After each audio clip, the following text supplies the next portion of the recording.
मान्य सदस्यहरू, सभामा विरोध गर्न पाइन्छ, मान्य सदस्यहरूलाई चित्त नबुझेको कुरा राख्न पाइन्छ। त्यसकारणले मान्य सदस्यहरूलाई म फेरि पनि हाम्रो नियमावलीको 21 को ख तर्फ ध्यानाकर्षण गराउन चाहन्छु। मान्य सदस्यहरू,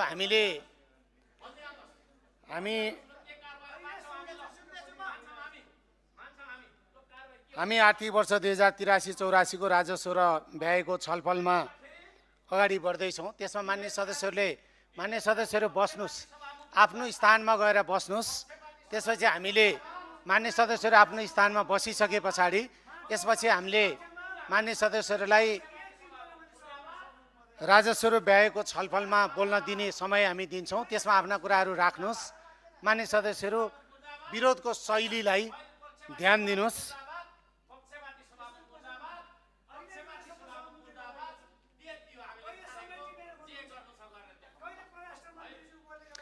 मान्य सदस्यहरूलाई मान्य सदस्य आफ्नो स्थानमा गएर बस्नुहोस्। आफ्नो स्थानमा बसेर सभा सञ्चालन गर्न सहयोग गर्नुहोस्। मान्य सदस्यहरू गएर बसेपछि नै मैले समय दिने हो। मान्य सदस्यहरू गएर आफ्नो स्थानमा बसेपछि नै मैले समय दिने हो। मान्य सदस्यहरू आफ्नो स्थानमा बस्नुहोस्, सिटमा गएर बस्नुहोस्। बसिसकेपछि मान्य सदस्यहरूलाई म बोल्नलाई समय दिने बारेमा विचार गर्छु। बस्नुहोस्। मान्य सदस्यहरू, यहाँहरू विरोध गरिरहनु भएको मान्य सदस्यहरूलाई आफ्नो सिटमा गएर बस्नुहोस्। पहिला विरोध अन्त्य गर्नुहोस्, त्यसपछि मान्य सदस्यहरूलाई मैले दिने समयको बारेमा विचार गर्छु। पहिला मान्य सदस्यहरू आफ्नो सिटमा गएर बस्नुहोस्।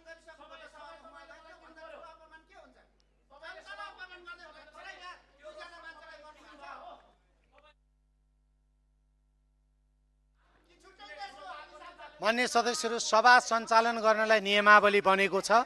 मान्य सदस्यहरूले हातमा नियमावली देखाइरहनु भएको छ। त्यही नियमावली अनुसार नै मान्य सदस्यहरूलाई बोल्न दिने हो। मान्य सदस्यहरूले बोल्नको लागि समय माग गर्नुभएको थिएन र मान्य सदस्यहरूले बोल्नको लागि नाम पठाउनु भएको थिएन। त्यसकारणले मान्य सदस्यहरूलाई समय नदिएको हो र मान्य सदस्यहरूले निरन्तर विरोध जनाइरहनु भएको थियो। त्यसकारणले मान्य सदस्यहरू, अहिले पनि म मान्य सदस्यहरूलाई भन्छु, यहाँहरू आफ्नो सिटमा गएर बस्नुहोस्। मान्य सदस्यहरू सिटमा बसिसके पछाडि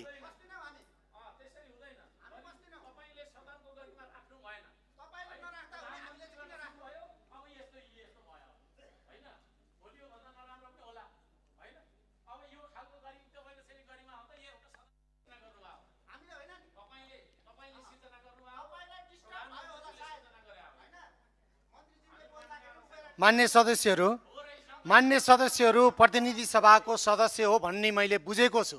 त्यसकारणले मान्य सदस्यहरूले बोल्ने क्रममा मान्य सदस्यहरूले बोल्ने भाषा निरन्तर अमर्यादित र यो सदनमा बोल्न नसक्ने भाषाहरू प्रयोग गरिरहनु भएको विषयमा पटक पटक मैले मान्य सदस्यहरूको ध्यान आकर्षण गराइरहेको छु।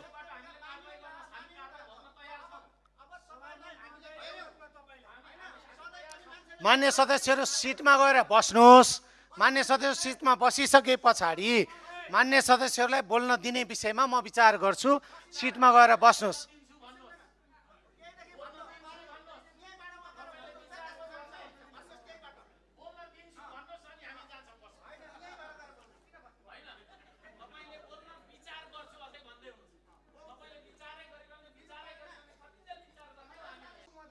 मान्य सदस्यहरू सिटमा गएर बस्नुहोस्।